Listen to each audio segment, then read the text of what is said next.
So, welcome to today's deep dive.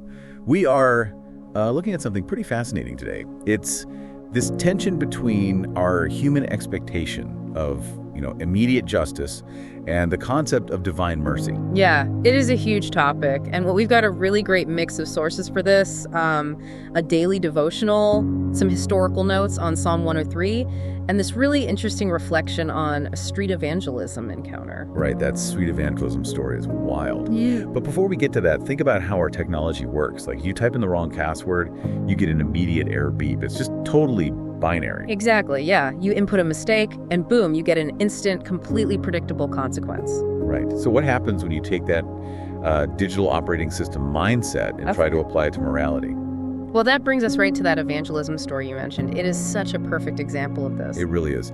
So the source describes this teen talking to a guy on the street. And he's incredibly polite, just a really gentle guy. Right. Until they bring up the idea that all humans are sinners. Yeah, the second they say that, the guy completely snaps, he gets super angry, and basically demands that if he really is a sinner, lightning should strike him right on the spot. Which is just, he is treating the universe exactly like that operating system. Error logged, deploy the lightning bolt immediately. And because the sky stays totally clear, he takes that as definitive proof that his slate is clean. Yeah. And that anecdote, it really gets to the heart of a very widespread assumption highlighted in our texts today.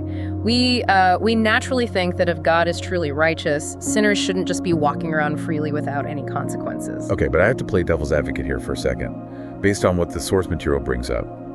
If wrongdoers aren't punished instantly, doesn't that make God look, idle or lazy, or even unrighteous? That is a completely fair point. Right. Like, if a human judge watched a criminal confess and then just let them walk out the door to grab a sandwich, we would say the justice system is entirely broken. So why does the cosmic system get a pass? It's a totally logical question. If we expect instant karma to hit someone who, say, cuts us off in traffic and it doesn't happen, the system definitely feels flawed. Yeah. Exactly. But the texts we're looking at propose a completely different mechanism. They point out that if justice actually meant an immediate lightning strike at the scene of every single crime, without exception, there just wouldn't be any humans left. Wow. Okay. None at all. Right, because it would mean a strike for every lie, every selfish act, every single moment of road rage. The source argues that God's justice is never separated from his love.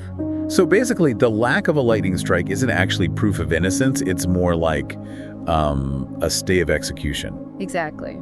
To go back to your operating system metaphor, it's like the universe's code actually has this deliberate lag programmed right into it. A lag? Yeah, the delay is not a glitch in the justice system. It is a feature. And the sources argue that feature is grace. That completely flips the script. So instead of God just falling asleep at the wheel, the delay is an active, purposeful choice. It is. And the notes actually unpack Psalm 103 to back this up. Right, yeah. I was looking at verse 10. It notes this profound relief that God, quote, does not deal with us according to our sins. Which is huge. And if you look at the context from verses 8 and 9, it talks about being slow to anger.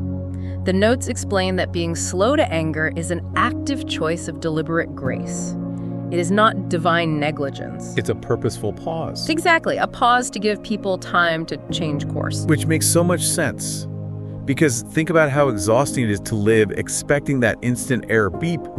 Every time you mess up, you're just looking over your shoulder, waiting for the universe to balance the scales. Yeah, it's a terrible way to live. But if the system has this intentional lag, it means you actually have breathing room. You do. But that brings up a really dangerous flip side that the devotional notes highlight. Oh, right.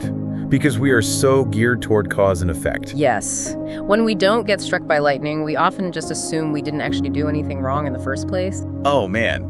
That is entirely relatable. Like, I sped on the highway, I didn't get a ticket, therefore my speeding was totally fine. Right. It's such an easy trap to fall into. We confuse a delay in justice with an endorsement of our behavior. Which leads to that really pointed reflection question in the notes. Have you ever mistaken God's patience for an approval of your missteps? It's a tough question to face. The notes challenge you to examine your own mindset right now. Like, are you living your life in the state of low-level guilt, just waiting for the lightning? Or are you living in gratitude for that deliberate pause?